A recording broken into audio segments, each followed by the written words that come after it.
બાબતમાં મારે એટલું કહેવાનું છે કે જે તે વખતે ત્યાંની પરિસ્થિતિ એવી હતી કે જે બ્રિજ નહોતો બન્યો ત્યારે ત્યાં જે ચોક છે એમાં પાણી ભરાતું ખૂબ, અને મને કોઈની રજૂઆત એટલે હું સ્થળ ઉપર જોવા ગયો. પછી મેં પત્ર લખ્યો હતો અને રજૂઆત કરવા એ બાકીર ગાંધી અને ડીએમ ગ્રુપવાળા જે લાખાણી છે એ બંને લોકો આવ્યા હતા કે અહીંયા અંડરબ્રિજ બને છે અને 10-15 કરોડનો ખોટો ખર્ચો થાય છે, પાણી ખૂબ ભરાય છે, નુકસાન થશે. એટલે હું સ્થળ જોયું, ત્યાં પાણી ભરાતું જોયું હતું મેં ચોમાસામાં.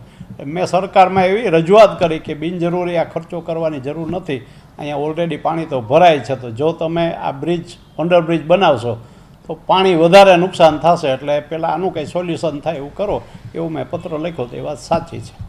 હવે જે રીતના ટ્રાફિક સમસ્યા યથાવત જ છે, કારણ કે જે રોજના 1 લાખ વાહન ત્યાંથી પસાર થાય છે, કલાક સુધી ટ્રાફિક જામ પણ સર્જાતો હોય છે. અને જે રીતના વાત આવી છે કે બિલ્ડરોની આજુબાજુમાં જમીન છે જેમણે આપને રજૂઆત કરાવેલી છે, એટલા માટે અટકાવવાના પ્રયાસ થતા, તેને લઈને શું કહેશો? એને લઈને હું એવું કહીશ કે બે બિલ્ડરો છે, બાકીર ગાંધી અને ડીએમ વાળા લાખાણી, એની ત્યાં જમીન હશે એ પણ સાચી. મને ત્યારે ખબર નહોતી, હવે હમણાં જાણવા મળ્યું કે એની જમીનો છે ત્યાં અને એની બાંધકામ કર્યું છે.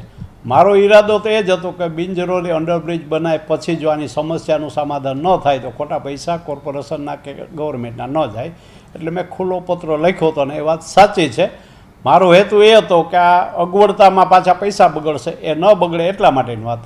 સરકારના તજજ્ઞ હોય છે, એના એન્જિનિયર હોય છે, અને એમાં મેં સ્પષ્ટ લખ્યું હતું ભાઈ તમે તપાસ કરો, જાણો રિપોર્ટ, અને પછી યોગ્ય લાગે તો આ કામ ન થવું જોઈએ, અને યોગ્ય ન લાગે તો કરો તો વિકાસના કામમાં કોઈ દિવસ કોઈ આડું પડે નહીં. એ લોકોને જે કંઈ અંદરનું હોય, બિલ્ડરનું હોય કે કોઈની સાંઠગાંઠ હોય, હું કંઈ જાણતો નથી, મને કંઈ ખબર નથી. આજના મીડિયામાં આવ્યું એટલે મેં જાણ્યું ને તમારો ફોન આવ્યો એટલે મેં તમને ઇન્ટરવ્યૂ આપું છું કે એ વાત સાચી છે કે મેં લખ્યું હતું, પણ મારો કોઈ એવો ઈરાદો નથી કે આનો ફાયદો થાય ને પ્રજાને નુકસાન ન થાય.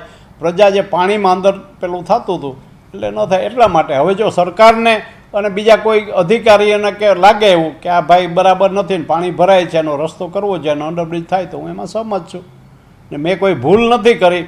મેં ઓપન કાગળ લખ્યો હતો. ટ્રાફિક સમસ્યા હળવી થવી જોઈએ એ જરૂરી છે, અને કાયમ માટે હું અવારનવાર અધિકારીઓ લાગતા ઓળખતાને કહું છું ભાઈ ટ્રાફિક સમસ્યા છે એનું સમાધાન કરો, કારણ કે પહેલાં કરતાં રાજકોટમાં 1-1 કલાક, અડધો કલાક ક્યાંય ને ક્યાંય જંકશનો કહે ત્યાં બંધ રહે છે અને સમય વેડફાય છે, અવ્યવસ્થા થાય છે, એ ન થવી જોઈએ. અને ત્યાં પણ મારું એ જ છે, માધાપર ચોકડી વર્ષોથી કેટલા ટાઈમ સુધી બ્રિજ બન્યો, ત્યાં મારી પોતાની પણ જગ્યા છે, મને મુશ્કેલી છે તો મેં કોઈ રજૂઆત પણ પ્રજાના હિત માટે જે જરૂરી હોય એ આપણે કેવું છે ને એના માટે લખ્યું હતું.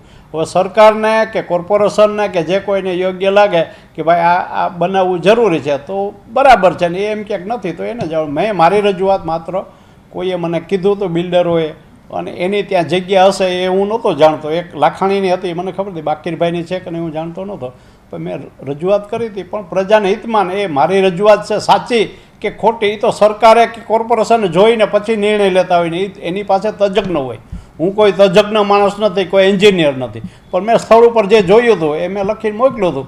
એનો અમલ કદાચ એને જે કંઈ કરવું હોય ને મારા કાગળને આધાર બનાવ્યો. હવે માનો કે મને એમ લાગે ને બધા પ્રજાને એવું લાગતું હોય કે કોઈ મને રજૂઆત કરે કે ભાઈ આ બરાબર નથી, તો હું એમાં સમજ છું કે ટ્રાફિક સમસ્યા પણ ન થવી જોઈએ અને ખોટા પૈસા પણ ન સરકારના વેડફાવા જોઈએ, અને કોઈને એકને એક કોન્ટ્રાક્ટરને કામ આપ્યા રાખે એ પણ વ્યાજબી વાત નથી.